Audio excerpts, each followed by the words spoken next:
Welcome back, guys. This is your first time watching me. My name is Abelgarcia. And if you guys already realized by the thumbnail and the title of this video, it's going to be an interview with the one, the only, and my good friend, Chloe Cole. Hello. Now, before I start this interview, I'd like to say thank you to everyone because we just hit 1,000 subscribers on YouTube. Off the top of my head, I'm sorry, I don't know how many I have right now. I just know I hit 1,000, but I do appreciate you, everyone watching and supporting me this last year. All right, enough talking. Let's introduce our guest, Chloe Cole. Chloe, Thank you so much for having me on.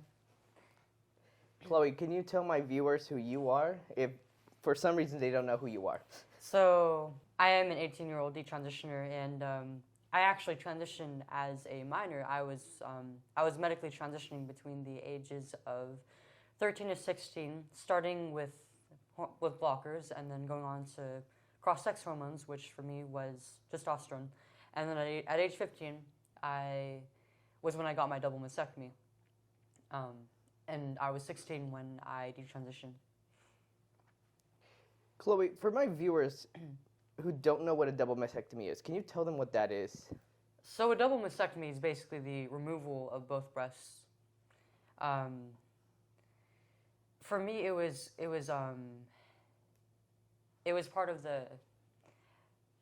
a part of transitioning. There isn't really any physical reason to do it other than to alleviate my dysphoria, which you guys might be able to tell that didn't work. So one thing that actually has struck me about your story, Chloe, is that you claim to be a former transgender child. Yeah. Can you explain that? And because I know you're 18, and when I first met you, you were 17. And I know you just told us a little. So can you go a bit more into detail about that? What about it? What age did you start? Where did you start this? I was 12 when I first started socially transitioning. Actually, that was when I started that was when I came to the conclusion that I was actually a boy that was stuck in a girl's body, and I started cutting my hair short and buying new clothes and shoes to match my gender identity at the time. And eventually I came out to a few friends and then my family. And my parents' response, because they didn't really know what to do with me, this was a very new thing to them. It was quite a few years ago, so there wasn't really, this was 2017, so there wasn't really nearly as many people speaking out on it, so they really were only given very, very skewed, very little information on it, so they turned to the help of medical professionals. And from then on, it was basically just affirmation from pretty much all fronts. I started seeking the hormonal treatments when I was 13. The process to getting the hormones and blockers really wasn't all that thorough. It only took a few months. I got the prescription and started on both of those treatments, the puberty blockers and the testosterone, at the same age, and I was on that for a few years. I was also binding for a few years, meaning I used this compression device that basically created the appearance of a flatter chest. And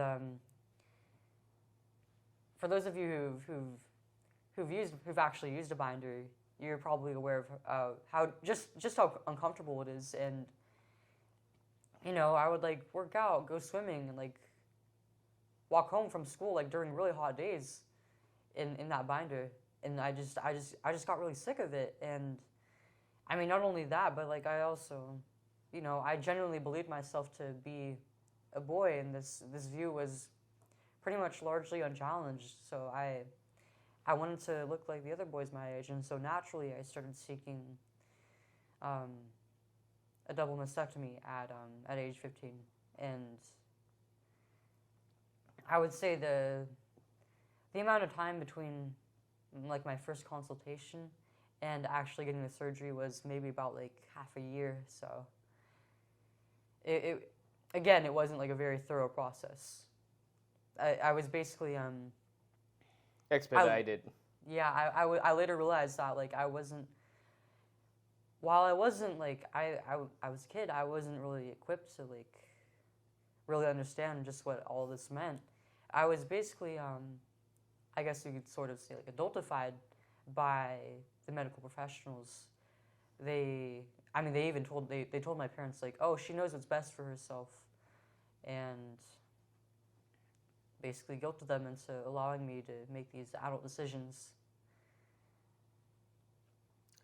So, one thing that you did bring up, just because I've actually had to use one after I tried to once I started detransitioning, and you said for my viewers who might know, but can you explain to them what a binder is and what any potential damages it has caused to you, just for the ones who don't know? Because I know that a lot of my viewers don't really know what a binder is. Mm-hmm. They have an idea what it is, but I've never spoken about them just because. Mm-hmm. Yeah, so it's basically a device that kind of looks similar to like a tank top, but it's made out of like a different material, and it basically like compresses like it's made out of compression material, and it covers either half the torso or the entire torso. They work by basically like pushing the breast into the rib cage, and for me, even though I didn't have a very developed chest at the time, I was only about a B cup, but it actually, and I think this is because I was still developing physically while I was using one, it compressed my breast into my rib cage so hard that it's basically permanently deformed them. And I didn't realize this until after they were gone, when I realized, hey, my ribs are sticking out. And it took a while to figure out why that happened, but it was because of the binder. Like, my ribs did not look like that before, and it could have been worse if I'd been binding for longer, actually. For some people, it causes like some pretty serious like back pain or like chest pain or like pain in the ribs. For me, I mean, other than the discomfort of it just like sticking to my skin, I thought that I didn't really have any pain, so I thought it was in the clear. I thought it was completely safe to use them, but it's left permanent damage on my body, and it's even worse for some people. I'm very lucky to say that it's only deformed my ribs a little bit. Yeah, I'm very aware that they do cause a lot of damage. Like I said, I did have to wear one for a while. I do have a hard time breathing now. Mm-hmm. There was a young lady who I knew who transitioned, quote unquote transition, and when I first met her, and this was when I was transitioning myself, she was telling me that her ribs are completely deformed because she wasn't using a proper binder. She was using everything and anything she could. Yeah, I actually used a brand called GC2B that was supposedly safe, and I still ended up having deformed ribs after the fact. I'm sorry, which brand again? GC2B. Now, for my viewers, I'm just going to say this now. You already saw my face. You're probably wondering why I made that face. That's actually the same brand that I used. Really? Yes, I had used that brand. Oh God. Now that makes a bit more sense. And I can't say anything now because it's something I'm in the works with. But I'll just say this. Just keep an eye on that. Remember that brand name later, guys. After all the damage is done to your body, due to the binder and all the hormones, or what other damages to your body has been caused due to the puberty blockers and the hormones that you've taken?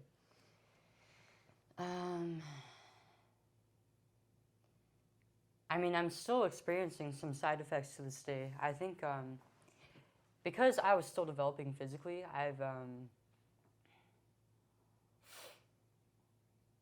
my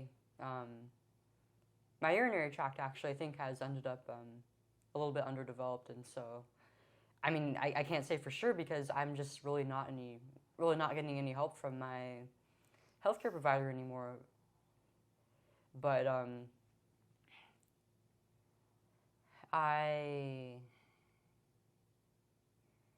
I have some issues with my urinary tract. Like I have to use the bathroom a lot, and I used to be really prone to UTIs while I was on testosterone, and especially this worsened this actually worsened a little bit when I initially went off it as well. I would actually sometimes I would get like blood clots in my urine, and this was never really resolved. I never really figured out why. I tried to like see like a urologist, and their response was kind of just like, oh, just I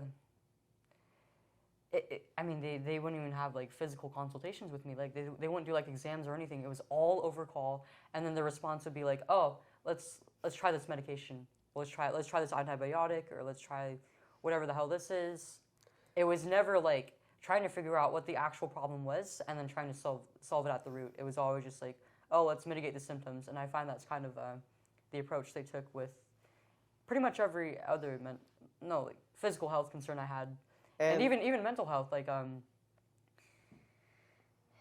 mean, not to mention like they gave me puberty blockers and testosterone, even surgery for a problem that was in my head. They for my unrelated psychiatric concerns, like I was diagnosed with depression while I was 2 years into transitioning. They actually put me on Wellbutrin while I was 15 at that time, and I didn't know about this until after I stopped taking it. But there is a huge black box warning on Wellbutrin for use in children and adolescents, and it made me feel worse. What is that drug one more time, and what was it used for? I'm sorry. Wellbutrin. It was actually used off-label to treat my depression and anxiety, but its original use was for helping people get off like nicotine and like cigarettes and stuff of that sort. So they just... So in other words, they're just prescribing you as much as drugs as they can. Oh yeah. Which... All of which were off-label too. To be fair, are we really surprised though? No. No. It's more cost-effective for them to provide patients drugs and then actually solving the issue. Yeah. One thing that actually caught me off guard was that with all the blood clots and everything, and these doctors, did they know you were transitioning at the time? Yeah. So they would have, so they knew that testosterone was going to be the more than likely the culprit of what was damaging your body. Is that what I'm assuming correctly? I really don't know. I mean, I would they would have all my records. I would assume that they would probably know what's going on, but well, I mean, even like the specialists that I would see, they would be like, "Oh, we don't know how this is going to affect you in the long run. We don't really have a lot of data on people like you who are detransitioning." And so I was just kind of left in the dark about a lot of things. This all happened after you were off? Yeah. I thought... The Wellbutrin, actually, I started it when I was about mid-transition, but when I was trying to like figure out like all the physical stuff, like all the physical side effects, I was just kind of left in the dark about a lot of stuff. I mean, because I was taking the testosterone and everything while I was still pubescent. I don't know, like whether I'll be able to have a kid. I definitely won't be able to breastfeed because they completely removed my breast. And I've actually had some pretty awful side effects from the mastectomy as well. Like they basically the main issue isn't really with like the scars. It's more like the sensation in my chest is just completely different. Like I would assume part of it is numb. Yeah. It's like I'll brush my arm like across my chest or something, and the sensation will be like, it'll feel like it's almost like in another part of my body, like in my arm or something. It's really bizarre, but I was aware that this would be that it wouldn't feel the same anymore after the fact, but the main issue really is with my so this will be a little bit graphic. graphic warning, guys. If you guys don't want to hear this, please, I'm going to put the timestamp right here. So please go to this side if you don't want to watch it. If you want to watch this, you've been warned. Final last warning. All right, Chloe. Let's go into graphic detail, unfortunately. Yeah. So they not only like cut under my breast and like took all the tissue out, but they also the way it was described to me, they basically like scraped like an area of my chest, kind of like a knee scrape, except more like it was more controlled. And that area of my chest that was scraped was for the they removed my nipples, and then they basically pasted them into the scraped area of my chest to create a more masculine appearance, they said. And that's come with all sorts of issues. I've actually, my healing process has not been linear, and it's actually regressed over the years. The top layer of the skin used to just be like a little dry, nothing too crazy. But then recently the healing has started to go backwards, and the top layer of skin is not healing correctly. So I basically have to wear bandages over my chest daily, which was something that I was supposed to stop doing several months after the surgery. And I have not gotten any help with this.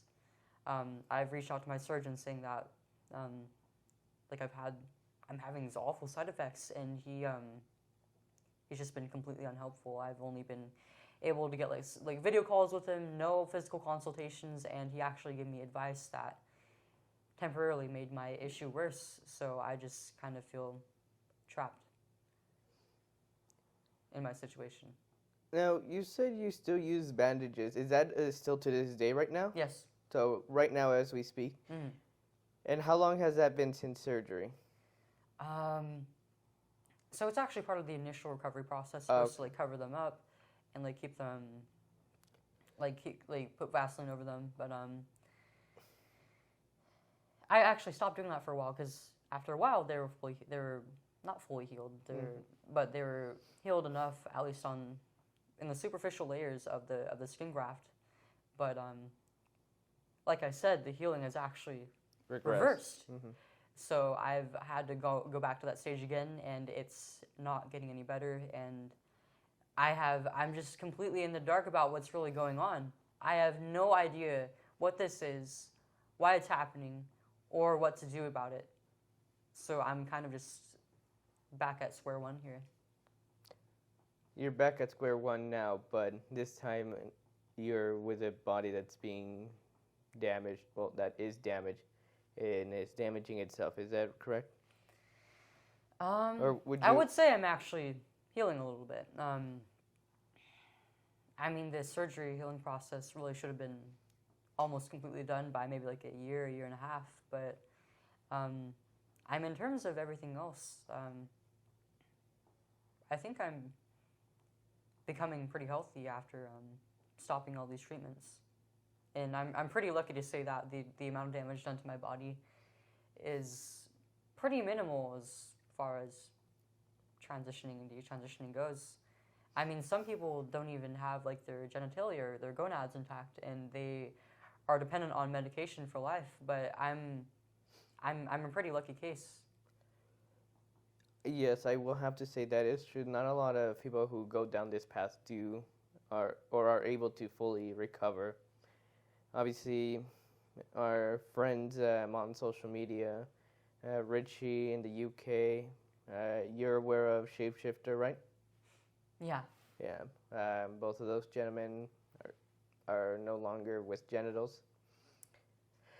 Regarding the ladies, I actually really don't know much on, because I don't really know much on the women. I know, obviously, Kat, her voice has been damaged. I don't know much on other prominent women, Helena, Watson, and Grace.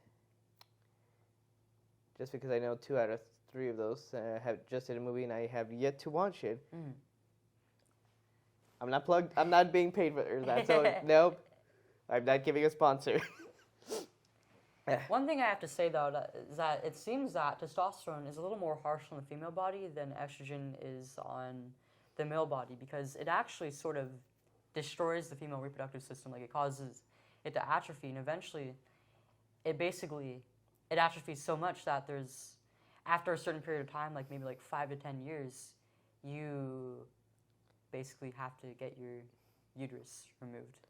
I always hear that it's always 5 years after being on testosterone you have to get what they call bottom surgery, which is, or at least partial, I'd say, which is removal of the uterus and all that.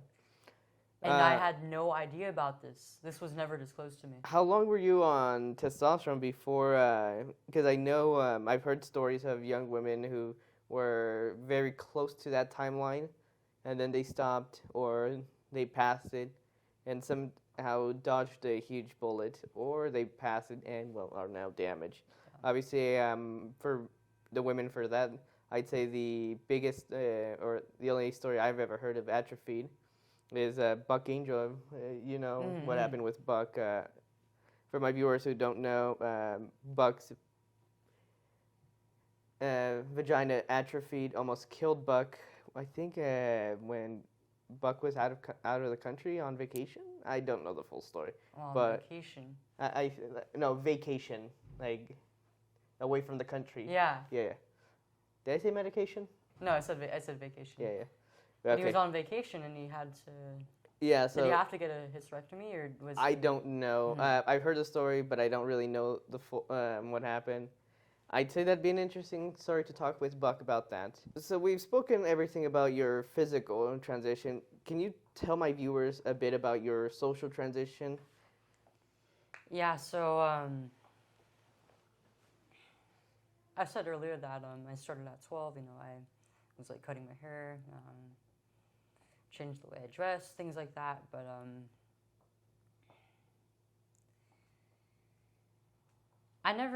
usually I talk more about like the physical ramifications of transitioning medically, but I feel like the topic of how like the negatives of social transitioning are never really addressed at all. Because, you know, I did that at such a young age, and I started passing fairly well. I was treated as if I was actually the opposite sex, as if I was actually a male. And so I did kind of miss out on some pretty crucial female socialization during my developmental years. And to this day, I still kind of find it kind of difficult to connect with other young women. And I mean, I'm still learning like a lot of, I guess you could say, like etiquette. Like I still have a habit of like sitting like this, and there's a lot of other more subtle things that just make it a little more difficult. So in other words, due to the fact that you were socially and physically transitioned at a young age, especially when you were still growing up with your peers, you've missed a lot of interactions you would have normally had with young women. Yeah. So now, even though you are now an 18-year-old woman, you do not know I'd say, the social behaviors of women your age. Some of the intricacies. I feel like I'm kind of behind the curve, behind my peers a little bit, in terms of just like stuff like that. I've missed out on quite a bit of not only physical but also a bit of social and emotional development.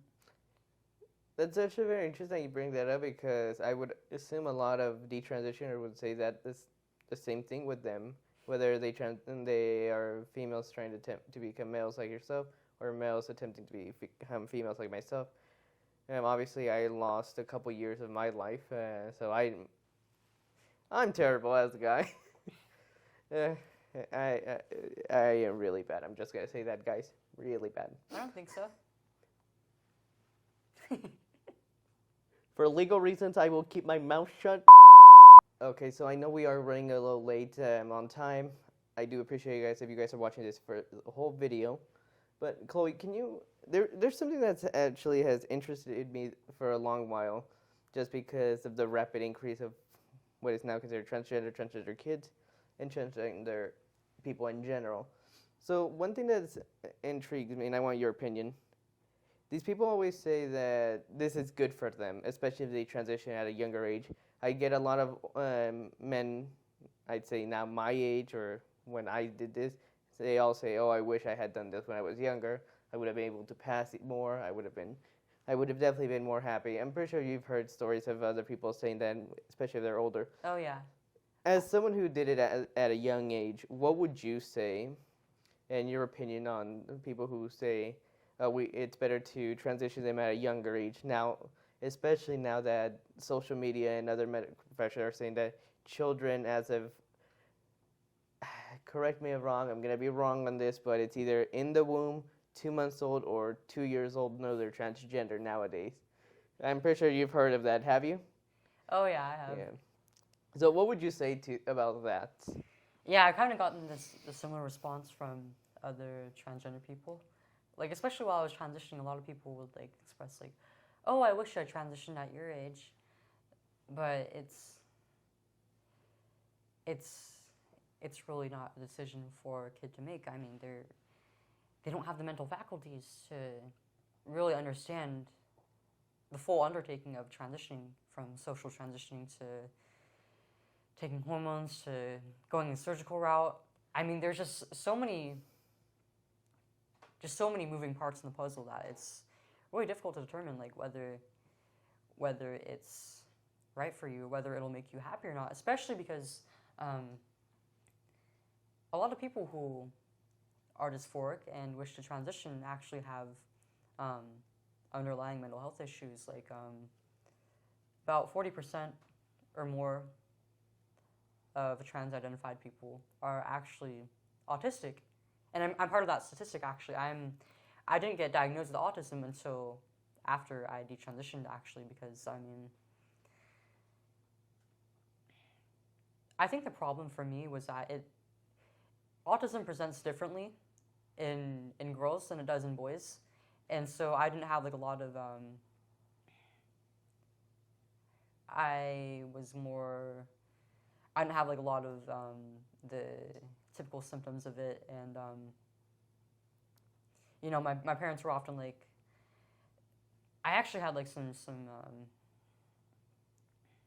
teachers like suggest that to my parents like, "Oh, your child has like some very clear autistic symptoms," and then my parents and even like a lot of medical professionals that I saw growing up would be like, "Oh, she's too smart to be autistic. She's too socially developed to be autistic." And so I basically missed like the best opportunity window to get diagnosed with autism until years later. It was a really huge struggle to figure out like just what was going on. I mean, at first I was diagnosed with ADHD, but that wasn't right, and there's a lot of other comorbidities like depression, anxiety disorders, and almost every transgender person I know actually has either family issues. They've been like abused by a parent or sibling, or they've been neglected from a young age. They've lost contact with their family, or they've been sexually abused or assaulted or raped, and especially from a very young age. I hear that a lot with the young women, and this is just And my even young men. well, I'm saying with a sexual assault. Well, I know it also happens with young men, but the reason why I'm bringing that up, and this is just my assumption, I would my personal opinion, I'd say with those who are young women who identify as trans and have been sexually assaulted at a young age, I would assume that they use that as a defense mechanism. Yeah. Would you agree with that? Yeah, I was actually I was assaulted in 8th grade. I had my breast broke while I was in a classroom by somebody who had been bullying me for the school year, and I no longer felt safe anymore. I I started binding shortly after that, actually. I asked my mom to start buying me a few binders, and I started to just hide my chest from the world because I was so scared of it happening ever again. And I actually didn't realize that I felt like this until well after I stopped transitioning. I had a lot of convoluted negative feelings about my chest, and I didn't realize that it stemmed not only from like being on the internet from such a young age and like being exposed to like all these just a lot of like developmentally inappropriate content and ideas, but also that fear of assault. But yeah, a lot of these, they say that it's better to transition younger, but I mean, a lot of these kids and young adults who want to transition have, like, they have all these like mental health issues. They have all these traumas, and I mean, on top of that, they're so young that like their brains aren't like fully developed, and they have so little life experience that they're not really equipped to make this kind of decision. And not to mention that the younger you transition, the higher the risk of developing especially physical health problems goes up, because I mean you're still developing like sexually and physically, and then you're impeding that natural development, that natural course of development, with puberty blockers and the hormones of the opposite sex, and then often eventually surgeries that'll either alter the appearance of your genitals or just completely remove them. So it's just, the science is not there. Well, I'd say the science is there, but only if it's in fully grown adults. I was doing quotations. Mm-hmm. I was gonna say it's only there to push their agenda, their ideology, saying that this is actually helpful. But obviously, we have Chloe here, who obviously I'd say is, my opinion, the best example of why you shouldn't bring it to children. Obviously, here I am myself speaking from a young man's perspective on why we shouldn't be doing. And I'm not going to say who, but I will be interviewing a parent hopefully soon, speaking about her child's experience with this. But yeah, no, the reason why I'm saying that right now is just that they tell us that the science is settled, but it's not. Obviously, we have, like I said, Chloe here, myself, and obviously there are parents who see this as ones. This is not true. But again, we've been going on for too long. I just want to end it with this, Chloe. I know I've been following you on social media for a while. We've been communicating a lot. Can you tell my viewers what you are doing? Because I noticed that you are starting an organization. Can you tell my viewers what organization it is, what you guys are doing, and what you guys have planned for the future? Yeah, so right now I'm actually I'm setting up an organization called DetransUnited.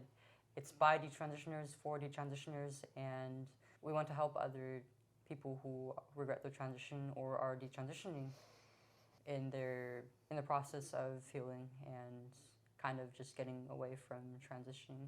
And the way we want to help them, we want to be able to assist them on all fronts, referring them to doctors and specialists who are able to help them with their physical health and their So in other words, networking, is that what? Mm-hmm, yeah. So you would be networking detransitioners with medical Mm-hmm. professionals, and anyone who is actually going to help them instead of lie to them. I mean, there's a lot of organizations who do cover the medical side of things and offer resources like physicians and therapists, but we also want to be able to influence legislature to allow detransition to be covered by insurance and to prevent children from being able to fall to this and medically transition.